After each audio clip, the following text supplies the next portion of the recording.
We do bands, we do DJs, we do national acts, we do speed painters, character artists. We do the craziest things. If you think it, we've got it. And if we don't have it, we'll find it. We will not disappoint. That is our promise and commitment to everyone. And have a Breezin' Day. Hi, this is Michael Dervech, VP of Breezin Entertainment and Productions. Thank you for joining us on Breezin Chats. Today I have a co-host, Cindy Dervech, joining me, and we're going to be interviewing Jessie Soplinski with Breezin Entertainment. We're going to be discussing how Jessie fell into the entertainment world. We'll chat about Breezin Entertainment's new wedding division, Breezin Weddings, and also Jessie's going to give us some expert advice about weddings and insights of trends she sees coming in 2019. Jessie is the Director of Events for Breezin Entertainment and Productions. She's born and raised in Tampa, Florida. Jessie attended University of South Florida, Go Bulls, graduating with a bachelor's degree in mass communications. She's a member of NACE, Marry Me Tampa Bay, and many more organizations in the Tampa Bay community. She has helped over 300 brides throughout her career create memorable experience on their wedding days and has been a lead coordinator on over 80 weddings throughout her career. Welcome, Jessie, and thank you for joining us. We are so happy to have you on Breezin Chats. Thanks for having me, and thanks for saying my name right. People pronounce my name wrong all the time. You know I can't get my superstar's name wrong. It's a good thing I didn't step in and pronounce her name. She would be Wilcox all over again. Right. Well, Jessie, we're so happy to have you. You've been with us for a while here. Me and Cindy are greatly appreciative of 10 you. years. I think that we're a little more than a while. Yeah, a decade. It has. I know. It's been A decade. It's so crazy to think an March, entire decade. or was it September? It was March of 2009. Yep. Best thing that ever happened to I me was here. 24. One of the best things. I was Gina's age. I was 24 years old when Yeah. I started. Yeah, that's crazy, and we've come a long way, seen you grown as a person through Breezin, and I kind of just want to get started and tell the listeners a little bit about yourself and who the wonderful Jessie Soplinski is. And she is wonderful. Well, I, like Michael said, born and raised in Tampa, Florida. Went to the same high school my mom went to, Tampa Catholic, and then went to University of South Florida, so I didn't go very far. I always thought I was going to transfer and go to like UCF or Florida State, and then I joined a sorority like right after my first semester and just kind of found my place at USF and decided to stay close to home. And then went to USF for 4 years and graduated and was one of those like graduates. I was so lost, didn't know what I wanted to do with my life, still needed to figure out what I wanted to be when I grew up. And so I just kind of always worked through college and started working right away, but didn't know where my passion lied and didn't know what I wanted to do with my life. And I was in retail in college, so I decided just to continue that route. My dad was in retail his whole life. He was a district manager for Dillard's for a really long time, so I thought maybe I would follow his footsteps and kind of stay in retail. And then I learned real quickly that it was not anything I was passionate about. I didn't enjoy it. I hated working all these holidays, and it got old real fast, and I knew I needed to find something else. Yeah, retail's tough. You have to have a certain customer come in and really want something, so it's really tough to sell them on what they envision. But I know you kind of touched on this. You graduated from college, and you kind of had a perspective of what you wanted to do. Was that kind of your dream job that you thought when you graduated that you wanted to be in retail? I actually went to school for television broadcasting, so I thought I was going to be like a news anchor. And then I interned 2 semesters at Bay News 9 and realized really fast that was not what I wanted to do. Only honestly because I had this dream, like you graduate from college with, your degree in broadcast journalism, and then you get this job in Tampa or, a big city market. And it was a big eye-opening experience in the internship to learn.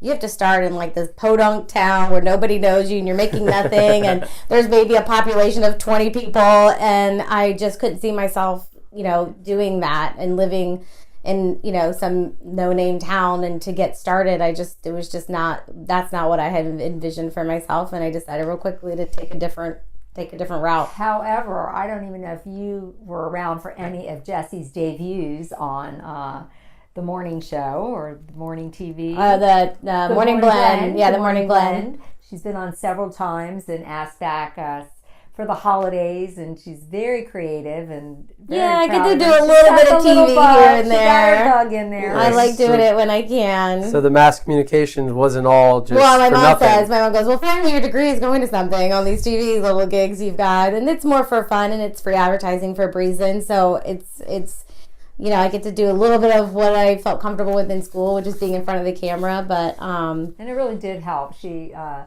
They gave us the opportunity for her to be on and show what we do is creating events. And so in return, we're able to do some advertising with them. Very cool. Yeah, very it was kind of cool. neat. It was very cool. Yeah, so you went to USF, graduated, kind of got into the retail sales gig, and then tell me how'd you get involved with Breezin? How did you become a Breezin girl, as I know you guys used to be called before I came along? Right now it's the Breezin gang, I guess. Breezin team, I don't know. We had to be more PC around here. Now we have a boy in the office. My God, Yeah, so take me back 10 years ago. 10 years ago, oh my gosh. It almost feels like it was yesterday, honestly. I could tell you exactly. I can even remember what I was wearing that day. I can't even remember the day. I can remember. So it was my day off. It was like a random weekday, and I was getting my hair done. And my hairdresser was just talking about how work was going, and I had just had it. Like, I was done. I was so over doing retail, and she's like, well, what do you want to do? Like, what, you went to school for this, you don't want to do that.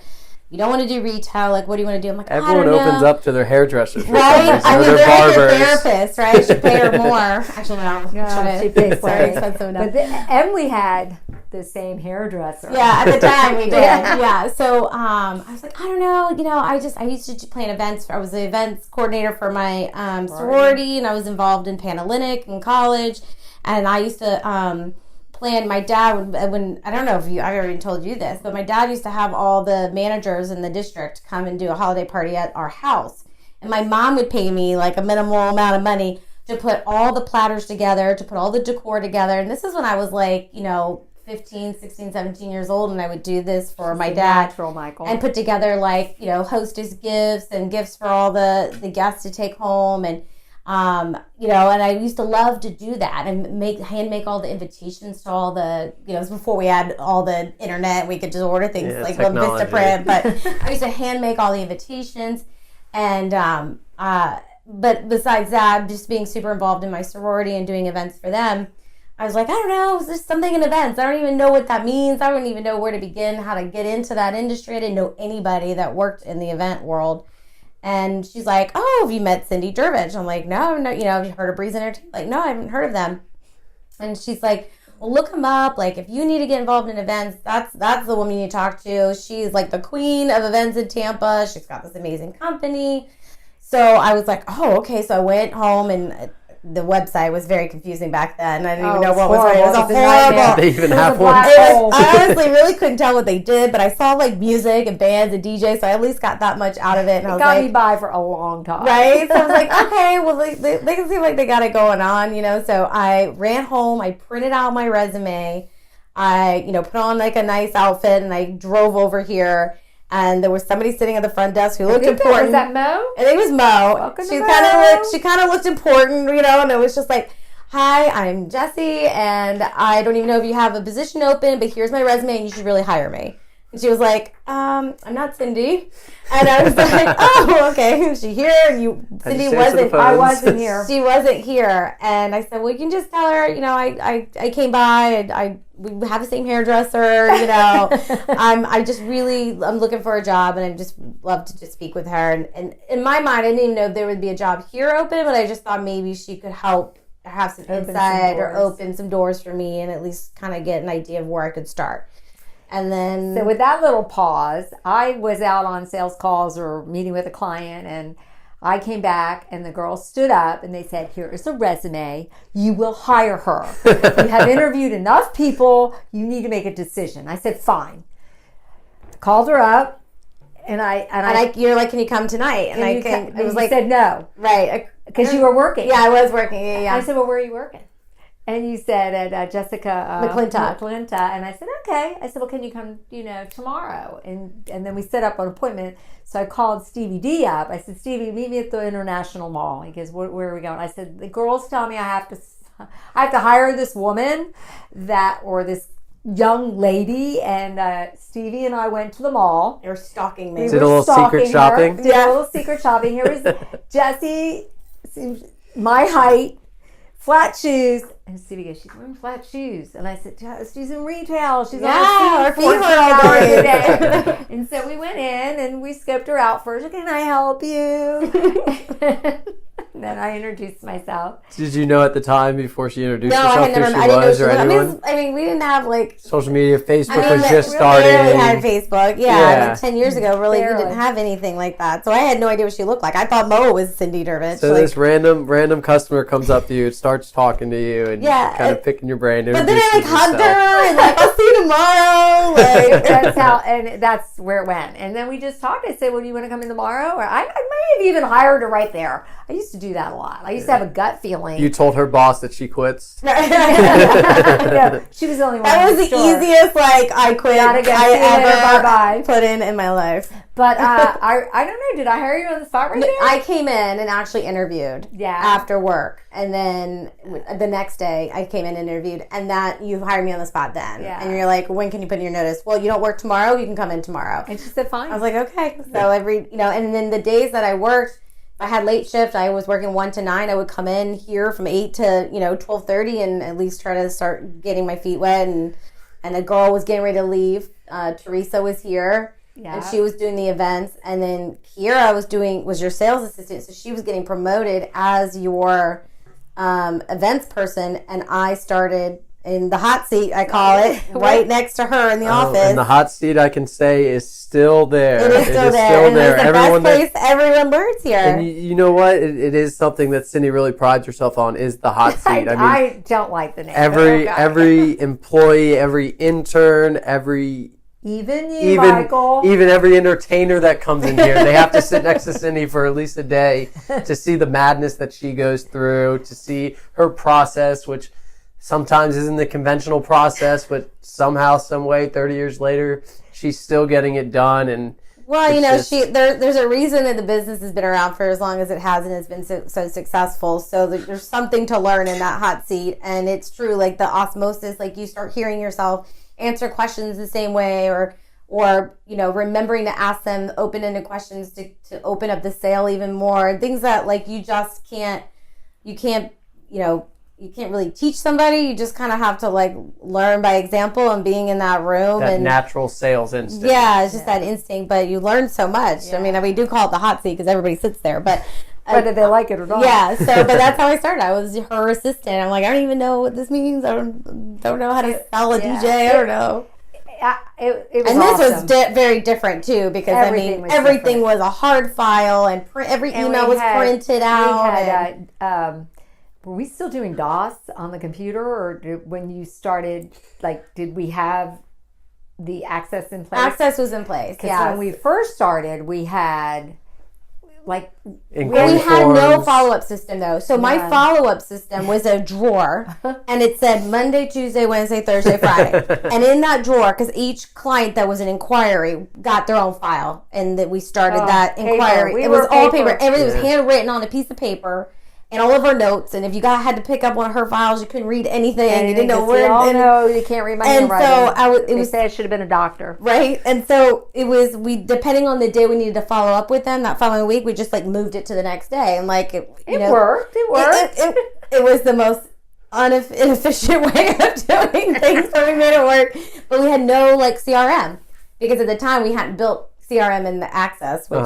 We ended up eventually doing, but we didn't even have that. We didn't have the system in place how we even detailed the events. We just did it on paper. We printed out the piece of paper with all the events for the week, and we wrote our notes and just like hoped and prayed that we called all the right people and everybody got the information and got to where they needed to go. It was insane. I mean, times have really changed in 10 years. I mean, just from this little 5-minute conversation here, I can tell. Everything was on CDs too. We had thousands of CDs, and then we went to tapes. No, they were tapes first, and then we thought we were like so cool because we moved everything to CDs. We would have this whole hallway back here. Do you remember? It was just full of CDs and numbered. Another number, and then you could look at access to see the number and they find their CD. Then we have to burn a CD to send it to a client. We were so emailing. I mean, it was only 10 years ago, but I guess that's how much technology has changed in the last 10 years. I mean, the fact that Cindy had the flip phone when I started here. Well, she still has the flip phone. No, I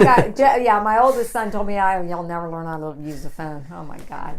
Thank God for our phones. But so that was 10 years ago. That's how it all. But I do remember Jessie. I always I have to be around energy. You know that. Like if you got no energy, as long as someone has passion, the rest can I feel just comes naturally. If you have the passion and the desire, and I thrive on energy. So I have to have people around me like that. And when Jessie walked in, I'm a hugger, and she gave me a hug, and we bonded very quickly. You clicked quick. We clicked you knew quick. That she was a good fit for Breezin. For sure. And I just enjoy her company. I consider her a friend, kind of like the daughter I don't have, and just love how you've blossomed into the. I can't even believe it's 10 years. I know. I'm thinking about that. I'm trying. A decade is a huge, it's a long time, especially in this industry. I think you don't find a lot of people that people that aren't the business owners stay in for that long in the company. And I just really I just knew that she and I and when I hire people that I really care about. What's the one thing I always say? I want you to grow old with me. Yeah. Well, we're doing it. Yeah, I'm getting old. Now we're doing Botox together and everything else. Washing the gray out. Right. Well, at least you won those Botox at the networking event. Right. I just found that in my drawer. I need to make that appointment. But Jessie's like the... she knows, like, if she doesn't tell me if I come in without mascara, these are grounds for being fired. Yeah, she gets mad. Like, you didn't tell me about mascara. And I said, for God's sake, Jessie, you didn't tell me my gray was out. Because I can't see it. So now I've learned. I got to tell her. She's learned. Yeah, we're very honest. And I know that, Cindy, she's dressed you for all and done your makeup for a lot of the networking events and big galas that we've gone to. So she's a very talented person. In many ways. But she is... her passion has come through, and just so excited about what the future, really in stores for us. And I'm sure you want to ask her a couple of those questions. So I kind of just want to, I know we just kind of talked about your background, previous job experiences, from the retail, from the sorority life and planning those events to planning your dad's parties. Talk about some of maybe the mentors or role models that have given you tools that you have now that have impacted you. Well, my mom was always like the party planner. Like, she always hosted dinner parties and had people over and had the prettiest like platters and even down to like the drink displays and like everything. Like, she just didn't fall far from the tree. She just always had the most beautiful like table arrangements and things like that. So I think I got a lot of that kind of from my mom in the creativity of loving to entertain, and that goes hand in hand in the events world and being creative. My very first boss who hired me when I was 15, I lied on my resume because they weren't supposed to hire people until they were 16, but I wanted to get a car when I turned 16, so I lied. That Louis Vuitton. That's and I learned a lot from her. She was tough on me, even though I was by far the youngest salesperson. And she expected a lot out of me, but she taught me a lot about work ethic and, the importance of being dependable and how your actions or your character. Yeah, just, how you can affect so many other people, like, down to just calling in sick or things like that, how it just affects everybody. And I learned really early on just how bad I would feel if people were depending on me and I let them down. And she was probably one of the first people I let down, that I called, I was young and stupid and called in sick, and I really kind of screwed some of the people in a very important time of the sales. And during season. Yeah, and I got reprimanded for that. It was the first time last time I ever felt like I don't ever want to disappoint somebody like that. That was a big learning lesson to, really take pride and take responsibility of how important it is to show up when people are expecting you to show up. I got to meet her last year, this woman that Jessie's talking about, because we did a road trip over to last January. Yeah, Louis Vuitton. Louis Vuitton for the after season.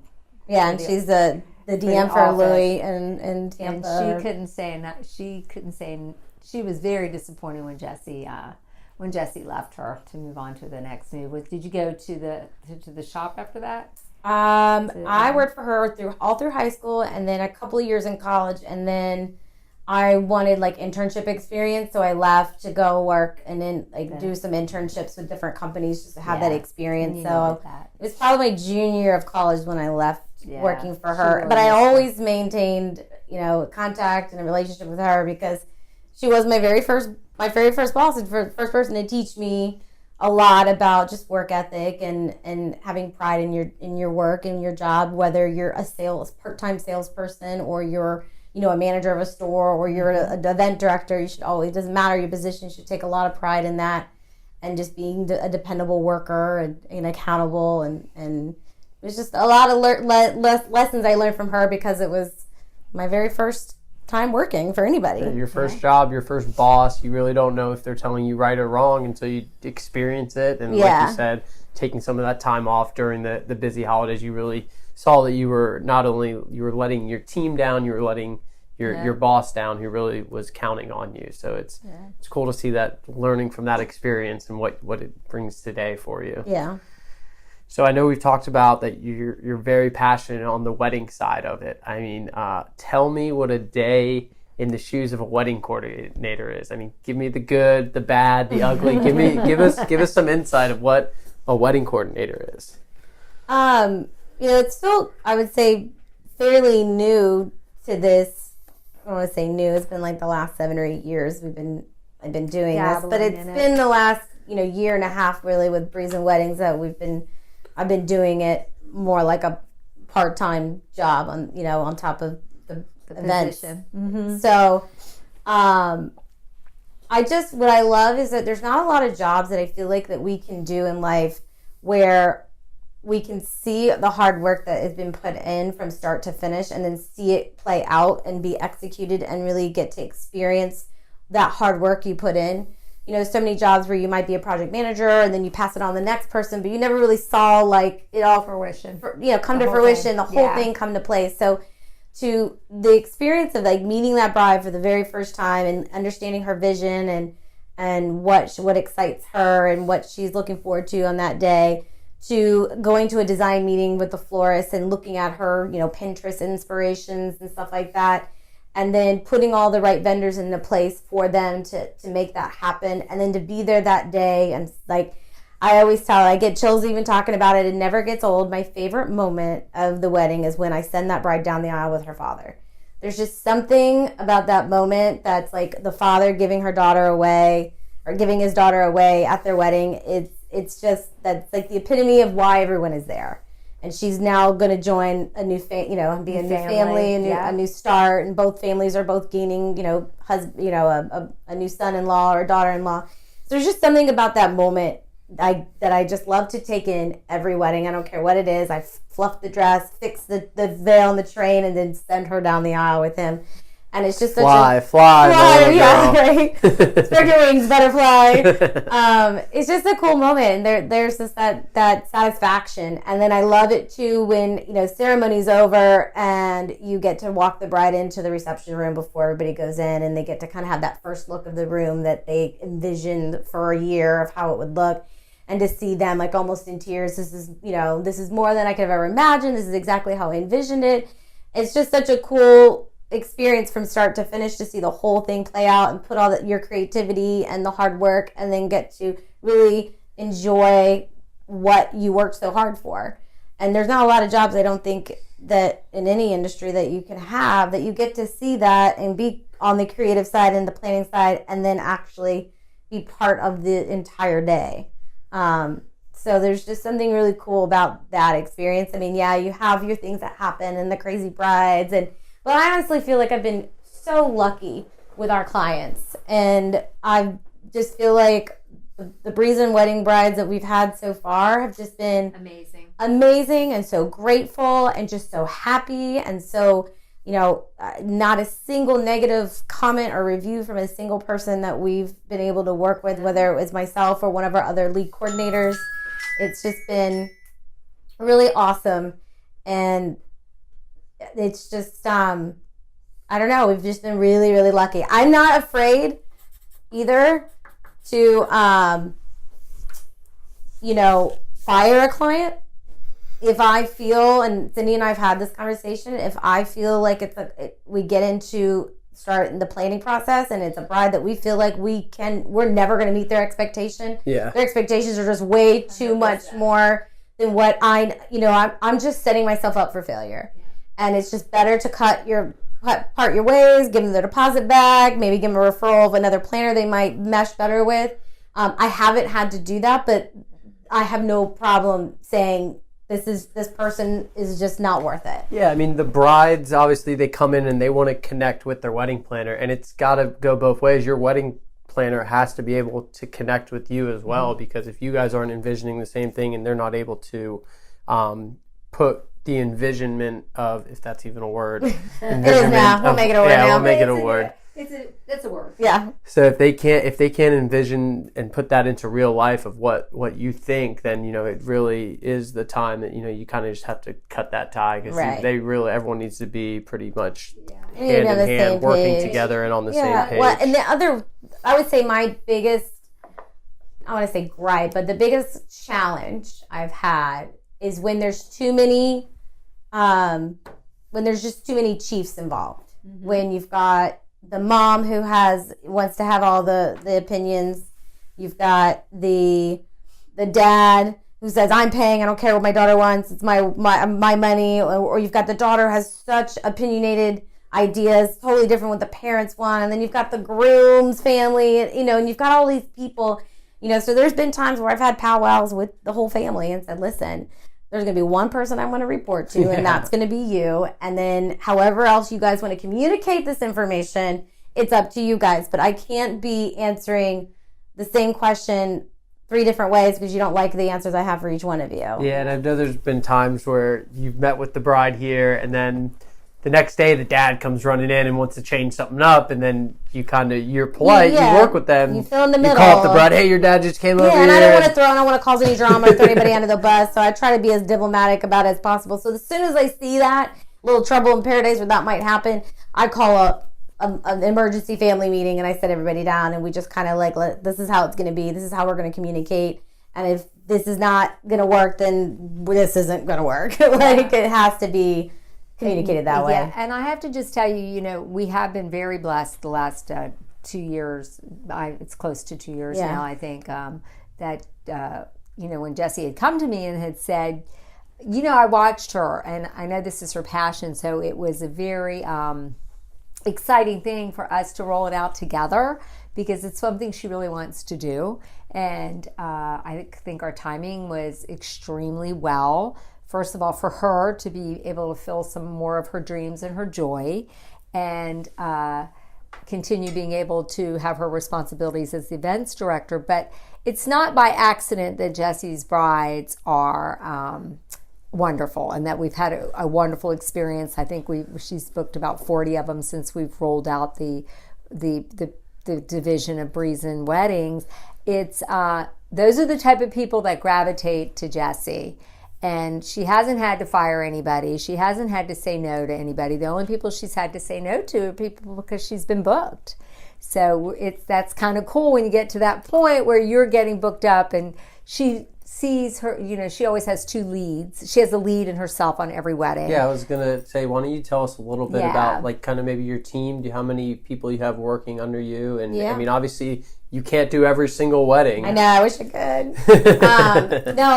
And that's, we were talking about going into 2019, our goals and what we want to do for this year. And obviously I want to book enough where I can't be on every wedding, but I've trained the girls that have worked with me now to be amazing leads and to just be another Jessie on a wedding. And I trust them with everything. Little Jessie bots. And they have their own personalities and their own quirks, and the clients just love them too. But I've got, Bella, who, started with me over a year ago, just as my intern and helping me on weddings. And then I let her kind of be, a lead coordinator, but I was still there and kind of oversaw, but let her kind of take the reins and kind of run the show.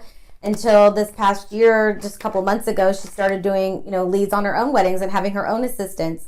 And then we have, our packages include a lead and assistant on every weddings. I just don't think it's a one-man show. You got to have two people.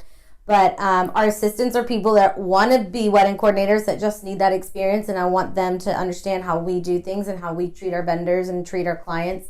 And so we've got a great bunch of interns that are just willing to work, to learn and get the experience. So all of them are the assistants. And then we're building our team of leads. I've got Bella. And then we're working on, we have a training. I've got 2 more coming in to be leads because we are getting double and triple and quadruple booked for especially those popular dates that I don't want to turn the business down. And I've got these girls that know how I like things done and know the way I like to handle the weddings, and I trust them and they're hardworking. They have tons of experience. So I'm excited to see it grow where I have a team of 4 and 5 lead coordinators and a bunch of assistants, and we can book 4 or 5 weddings in one weekend. I mean, that would be doable. That's so cool for me. Yeah, it's cool for me too because it's one of my I want other people to do good and have good stuff, and it makes me so proud, and she's doing a wonderful job at it. You really are. And the reviews, all you have to do is go to her reviews. Check us out. Check Breezin Weddings and Breezin Entertainment's reviews out on our Facebook and Instagram handles, guys. It's kind of it's pretty amazing, I must say so myself. I'm seeing reviews, and I've been in the industry for 30 years Breezin, and then a couple of years here and there. So do brides usually book a venue or a coordinator first? Is there like a process to go through that? They definitely, because they don't even have a date yet until they book that venue. So the very first thing they do when they get engaged is book that venue. Because then that determines the date, and then that determines are you available? They can't book a coordinator if the coordinator doesn't know the date because they may not be available. The trend now with these venues, which is great for the wedding coordination and well needed. It's needed. Yeah, and it's so needed because I've seen it on both ends. But is the fact that these venues need wedding coordinators or requiring the brides to not bring in Aunt Sally who's planned a party as the wedding coordinator. They actually need a experienced professional wedding coordinator to in order for them to contractually have the wedding there. So which is great for the wedding coordination, the wedding planners out there, because it is so needed, and it's all the venues are kind of following that same trend, and it's because these venues are becoming like responsible for things that has nothing to do with the venue, and it's taking away from these venue coordinators to really focus on what's important within their venue and focus on where their florist bouquets are and who's going to pin the boutonnieres on the guys, and the officiant's late, who's going to call him. Like, those shouldn't be the venue's responsibilities, or the venue's at one location, but the bride is getting ready at a hotel, and the transportation isn't there yet. Nobody knows where the transportation is, and that's not the venue's job to worry about that. So there's a lot that goes into what the wedding coordinator does versus what the venue coordinator does, and unfortunately, brides have expectations for these venue coordinators to be their wedding planners, and that's not the case. And then when something goes wrong at the wedding, they're trying to blame the venue coordinator, and the venue coordinator like, well, that's not part of my job. That's not what I'm responsible for. Yeah, the venue coordinators are kind of just focused on anything to deal with the venue. Right. They don't care, they're, not that they don't care, but like that's not their responsibility, and that's not what they're contracted to do. But then they feel bad because the bride's in a crunch and in the wedding day, and they want it to look nice because everything falls back on that venue at the end of the day. So there really is a big difference between a venue coordinator and actually having a wedding coordinator. 100%, yeah. And everyone's seeing the value in that now. And these venues are really appreciative of the good wedding planners who can come in and just make their lives easy and make sure that these brides are getting them their floor plans ahead of time, the timelines ahead of time, their vendor. It's down to like, all these venues now require everyone to have a certificate of insurance. So the bride really doesn't have a lot of experience with that or understand what that is, and they'll reach out to me, and I know to get everybody's certificate of insurance and send it to the venue coordinator, when I'm in that month of booking process, and send them, all the information they need. And if unfortunately if there's a vendor that doesn't have it, I've had to go back and tell the bride, like, you can't bring this DJ in. Like, he's Joe Schmo down the street, doesn't have a certificate of insurance, yeah. And he's not licensed and bonded and covered. So the venue's like, absolutely not. He cannot come here. So I've had to unfortunately tell brides that. But usually the beginning process, when I see who their vendors are, I can already tell who the red flags are, who I might to make sure. Yeah, and give them a little advice on who they that this might not work. I know this venue, they're very strict if we can bring in that kind of thing. So. But yeah, there's a huge difference, and I'm loving the new trend of these venues requiring the brides to bring it in because, like I always say, you spend average weddings $30,000 to $50,000 now. What is a couple of $1,000s to make sure that $40,000 or $50,000 that you've invested in a year and budgeted and spent to ensure it all goes off perfectly?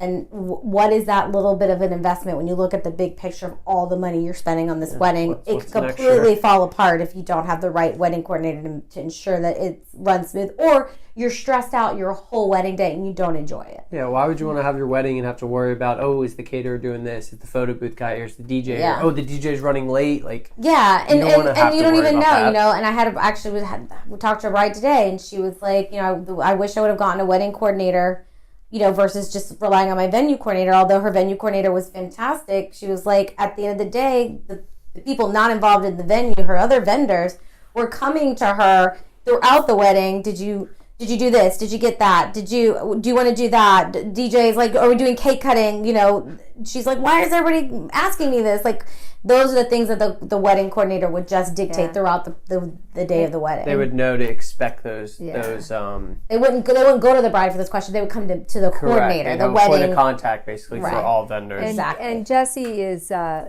you have to also gel really well with those event coordinators because you have to respect their space. You have to know their rules, their house rules, their load-ins, and because we've been in the business for 30 years on the first side doing the entertainment, we've been to just every venue, and there's so many new fabulous venues now that aren't just hotels, that it's very exciting to be able to share that with our clients. Yeah, it's cool, and it's cool to see all the different venues that there's so many. We wouldn't not every average person has the opportunity to do that. And another thing too that I find really important, I stress this to all my leads, unfortunately there are some wedding coordinators out there, being on the vendor side, being on the entertainment side, that they just don't treat everybody very respectfully or just being nice, and they just boss people around, and it's a power play. Yeah, and just being on the other side and seeing how hard our entertainers work and how they've been treated, I try to make it such a point, and I just want it to be fun, because if they come in and I've got attitude with a DJ that comes in, like, that's going to change his attitude, and that's going to affect his performance on that wedding.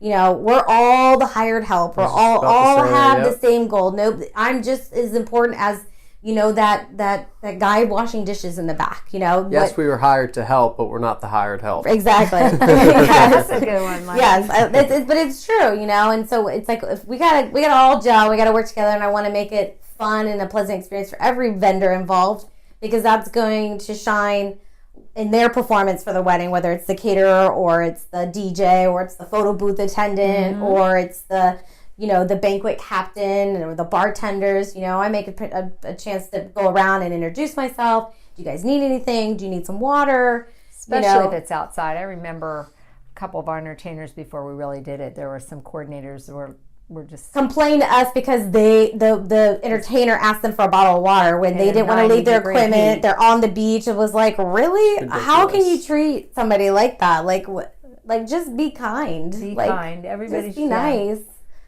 Yeah, I mean, I know you just we were talking about the new, maybe kind of one of the new trends is hiring. Everyone is kind of required to hire a wedding coordinator. Is there anything else that you've seen that's changed in the past few years in regards to planning weddings? With Pinterest, everything.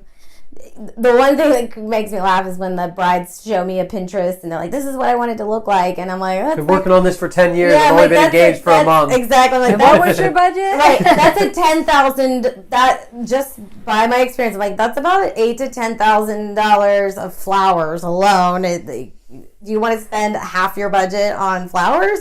And they're just like, they see something, they think they have these grand ideas, but sometimes you kind of have to snap them back to reality and have them realize that yes, we can create something similar to that, but it's not going to look like that. Yeah, I think, don't you find that they're really looking more for creating an experience for all their guests? Yeah, and just like, it's not the traditional cake anymore. It's a dessert display of all kinds of different things for the guests, or it's not just it's the donut bar. I have somebody doing a s'mores outside, and it's like they're doing a whole s'mores bar, or someone a bride just a couple of weeks ago. They did different desserts from all the different cities that they have lived in. Oh, that is cool. And that was really, it was actually a little plug, Nothing But Cakes. The owner's niece got married, so they had a bundt cake to cut, but then all the other desserts were different.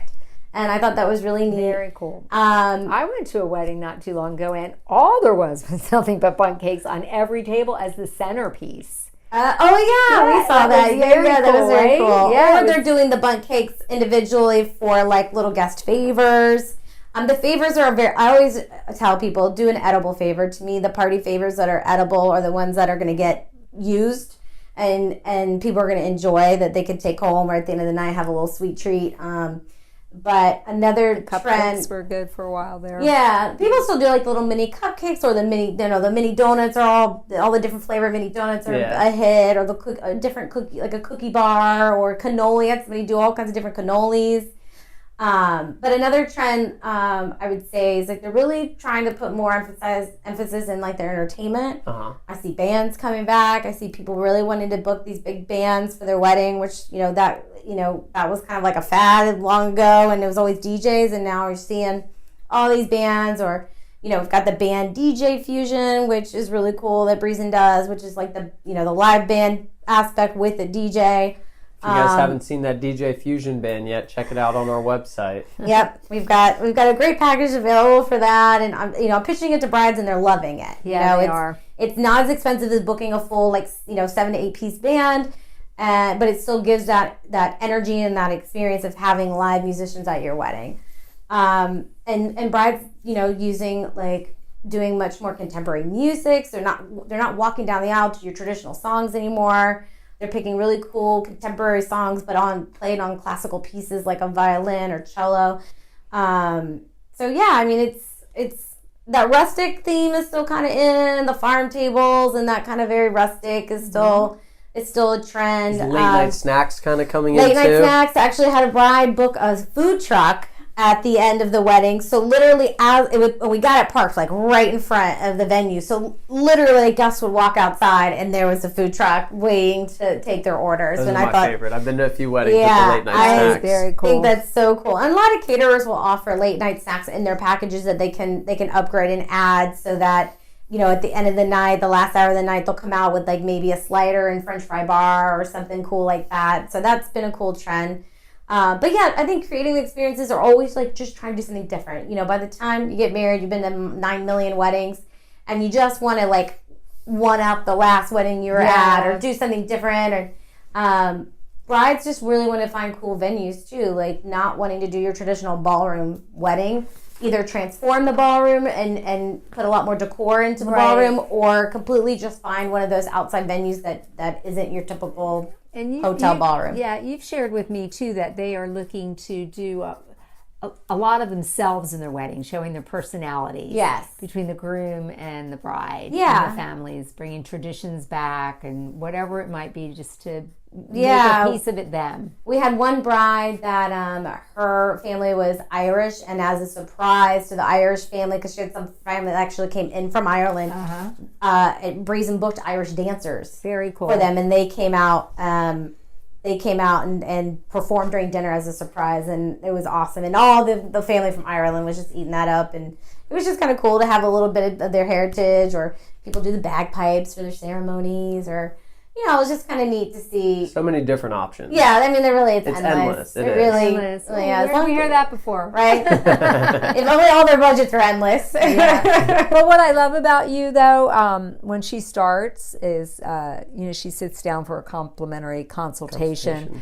And I think I've heard you many times sit down and just say, let's be realistic. Let's hear what she'll have the groom speak about what he envisions, and then what the bride envisions. You don't put them in two separate rooms, interrogate them. Sometimes. Yeah, right. And then try to be realistic on how to help them accomplish both.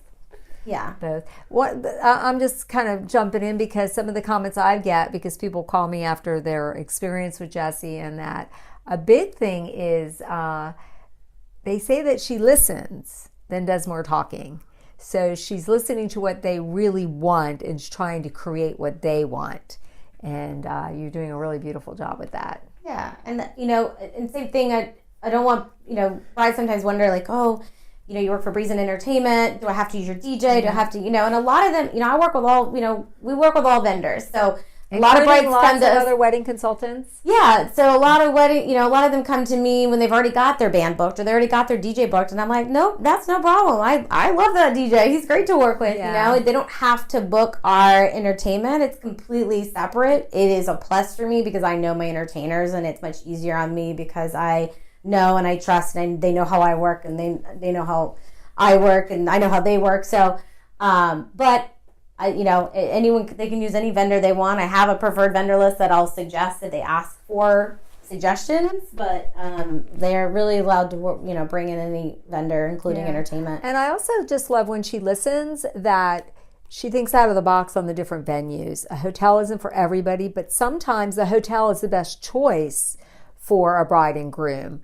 It's a lot of work to do it on an outside venue. You have to look at a lot of different pieces of the puzzle to make it all work.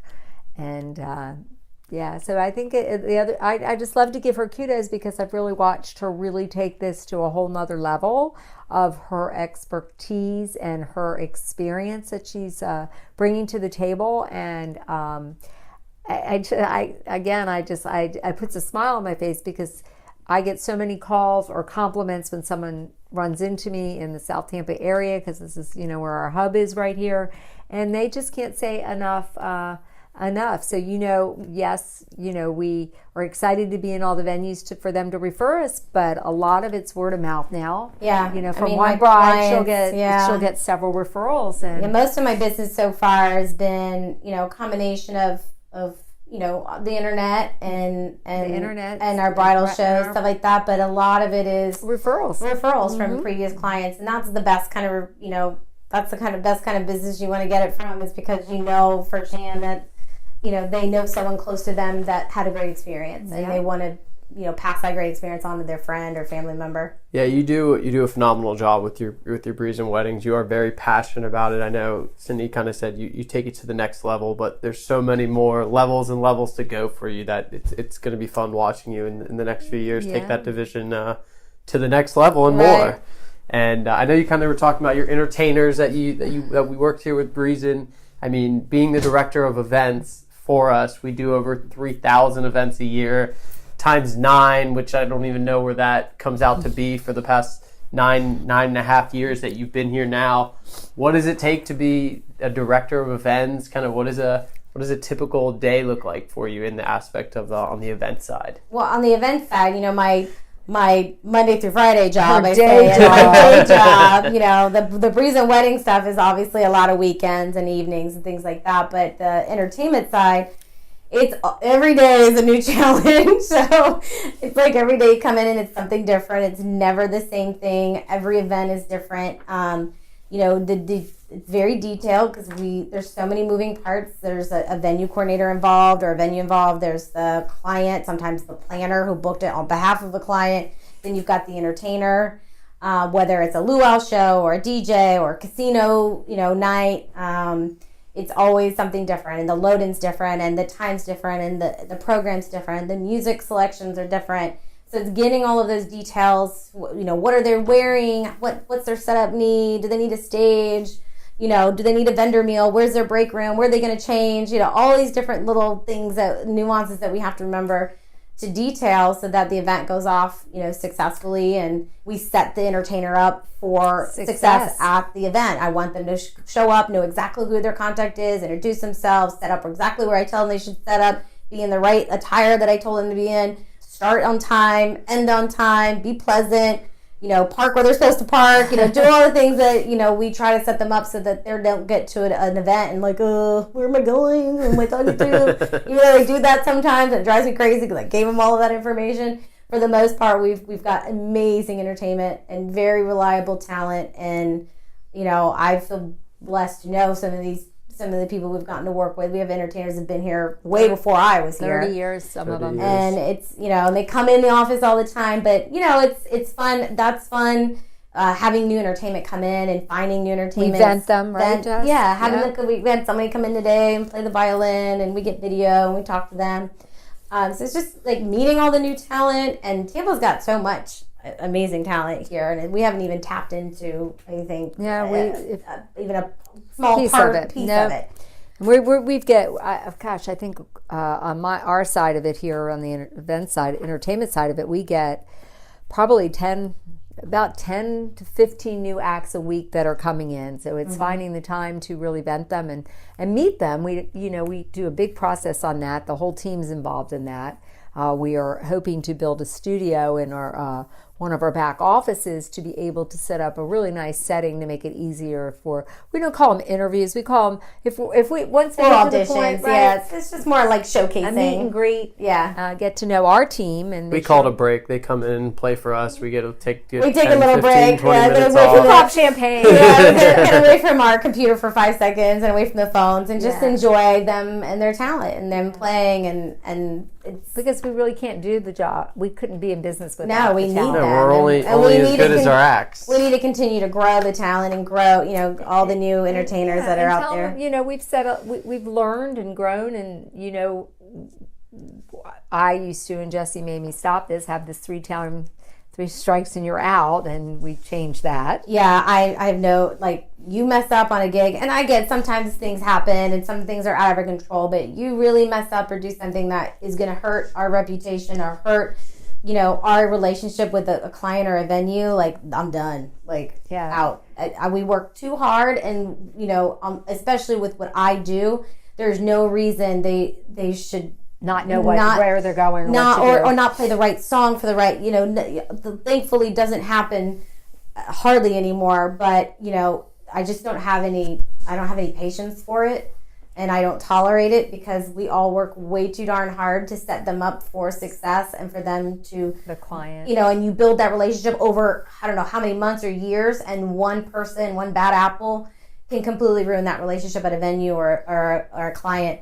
So I have a 0 tolerance policy. If anything happens that I feel like they were in the wrong, they're done. They're off our roster. We sell to our clients that we want to make their event a breeze. We want our acts as well to be able to be hospitable, be able to talk with the client, not be friends, but be friendly. It's their event. You're performing for them.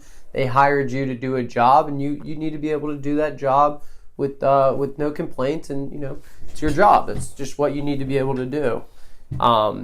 Be early and be prepared. That's it. That's all we just ask. listen. Just read my email. Email, text. God bless email. her. You just email. Just read my email. Read my text message. Nobody really listen to my voicemail. I don't know. I'll fax it to you. I don't know. Whatever you need. Whatever you need. But it's kind of crazy because when we say we do 3,000 events, and we take this one event, and the client decides she has to change the time and she has to change the room, then that's minimally 3 additional texts, phone calls, and emails, because that's how she communicates. Got one in the act, one in the venue, and then one for the client. Then she does it 3 ways. The email, used to be email, fax, and text, and Right. it just doesn't stop. Yeah, now it's I email, I text, and then I call and leave a voicemail. Hey, did you read my text? Or hey, did you see my email? Like, please respond. I can't communicate enough if I tried. So that's as the event director, it's my job to make sure that I'm the last person to touch that event. So if something goes wrong or somebody goes to the wrong area, it's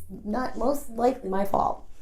So we try to eliminate that as much as possible. Yeah. So I like to end our chats with just a little insight for our listeners. Do you have any advice that you would give someone that wanted to start their own wedding planning business or event planning business? Or get into the event business. I would say just run.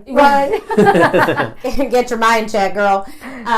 No, I think go work underneath, go intern with someone, an event planner or wedding planner that you'd be interested in working for or with, because I have so many interns that have come in and thought they wanted to do this, and then they see or thought they knew what they were doing, or they think it's this glamorous job, and it's such hard work. And those days, it's a 14-15 hour day on your feet. You're schlepping stuff, you're sweating, you're on the beach and sand and this and that, and it's not as glamorous. It's not like the J-Lo, the wedding planner movie. It's nothing like that. I mean, we've talked about this. It's one of the most stressful jobs there is. It's extremely stressful, extremely rewarding, but it's extremely stressful, and it's not for everyone, but everyone thinks that they can be one. So I would say definitely work under an intern and really get firsthand experience, because that might tell you real quick. Just like I did in my internship with Bainey's 9, I learned real quick that was not what I wanted to do, because I thought it was totally in my mind differently than what it was going to be. Yeah. And same thing for being an event planner. Yeah. It's really hard, and it's not for everyone, and you have to be a constant problem solver and think very quickly on your feet and not let the stress take you down.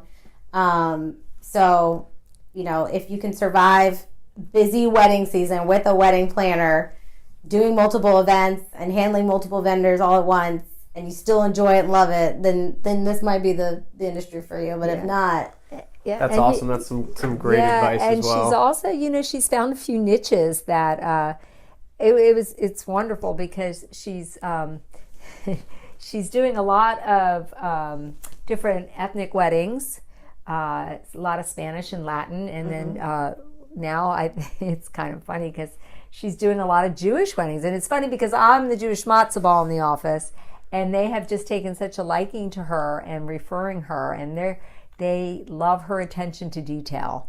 So I had to educate myself on the Jewish ceremonies, and I had a rabbi reach out and help me out a little bit. Yeah, and it was a little Google search. Right. No, I had this amazing rabbi that sent me this cheat sheet for weddings, and it was kind of like Jewish Weddings for Dummies kind of pamphlet, and it was kind of like my cheat sheet. I studied on it, and I asked a lot of questions, and now I understand the whole everything that's important, the culture and the ceremony, traditions. And there's so many different traditions. The Indian market, is they stick very close to. There's a lot of traditions in that one, and we really haven't.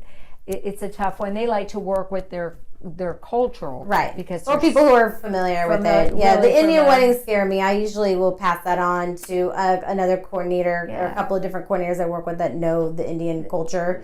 I have not had the opportunity to educate myself enough where I feel like I would do it justice to so many different wedding types out there that it's just amazing what you do. It's amazing and so how many you do it now too. Yeah, there's so many blended marriages that they want to incorporate it all. Right. So you're trying to put flavors of it all in there.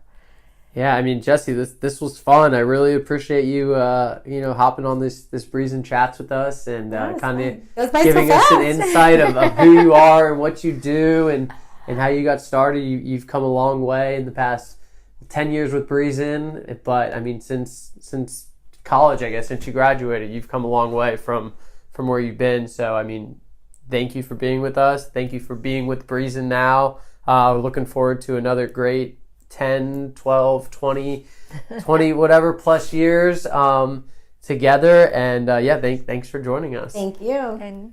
And like we always say, have a Breezin day.